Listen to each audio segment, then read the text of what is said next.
Chicago Bears and the Kansas City Chiefs. This sitting 12.5 pretty much across the board out there. 48.5 is your total.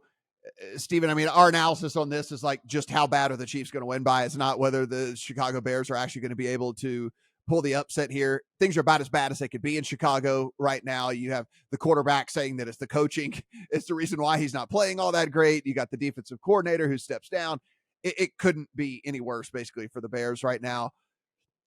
You want to play the Chiefs in Survivor, maybe. Like I guess I could tell you do that. Maybe you can find a prop that you feel good with, though. The Chiefs have shown a pretty good propensity for taking their foot off the gas at home in games in which they are like blowing teams out. So I don't even know if I want to go that way because Kelsey might be out because, you know, they want to preserve that knee of his. So I just don't know how to attack this one. And so when I don't even have a beginning of a way to attack, I just typically kind of scratch it off the list. I don't think I've ever said this on this podcast, but it's the NFL 12-point favorite or pass for me. I mean, it's kind of crazy. But yeah. What's interesting to me is the preseason line on this game was Chiefs minus 9.5. And right now, in some places, we've only moved 2.5 points. And in the preseason, we didn't know if Chris Jones was going to be back.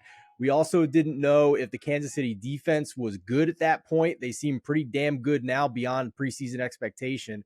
And at that point, we also thought the Bears were a league average team based on the market ratings. And I think in my mind, it's pretty clear this is a bottom 3 team. So I don't think 2.5 points off the preseason line is enough here. So I might be betting Chiefs here. I'll put it in the lines Discord if I do, but I'm strongly considering it. Adam, big spread, good team, bad team. We talked about we were a fan of this Chiefs defense as well. And that should only bode well against an offense that's done absolutely nothing so far this season. There are many things that I'm wrong about every day. There are many things I've been wrong about already this season. I was not wrong about Chicago being the most overrated team in the league. And my God, the piling on. Lap, Adam. Take your victory lap. Yeah, the piling on social media has become quite a lot on the Bears, and it's understandable why, right? Because just about everything that can be going wrong for this franchise is going wrong right now.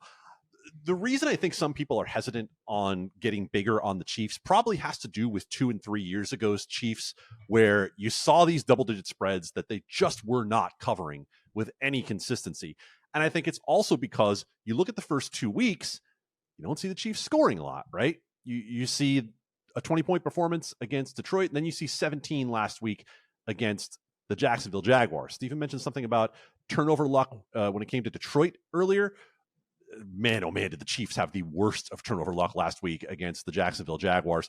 Also, when you look at that 17 points, realize that the Chiefs drove down to the 2-yard line at the end of that game and decided to run the clock out as opposed to punching it in one more time against the Jacksonville Jaguars. So congrats to you who had that Jacksonville teaser. You got home in a situation where you probably ultimately shouldn't have. But I think the Chiefs could have scored a lot more than they did last week, but they turned the ball over 3 times in the first half. So that created opportunities for Jacksonville that they didn't take advantage of. And that goes back to this Kansas City defense, which, again, we have to talk about the fact that they've played against 2 very good offenses to start this season. They legitimately allowed 14 points to Detroit because one of those was a pick 6 that went back against them. And then they allowed 9 to Jacksonville. You want to talk about 0 for 6 in the red zone?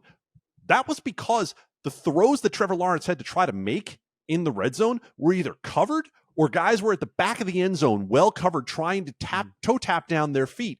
I think the Chiefs defense is legitimate enough that I will at least take a hard look at laying points with Kansas City here, because I'm not sure that there's anything Chicago can do short of 10 or 12 design runs for Justin Fields, which they've shown they don't want to do. Yeah.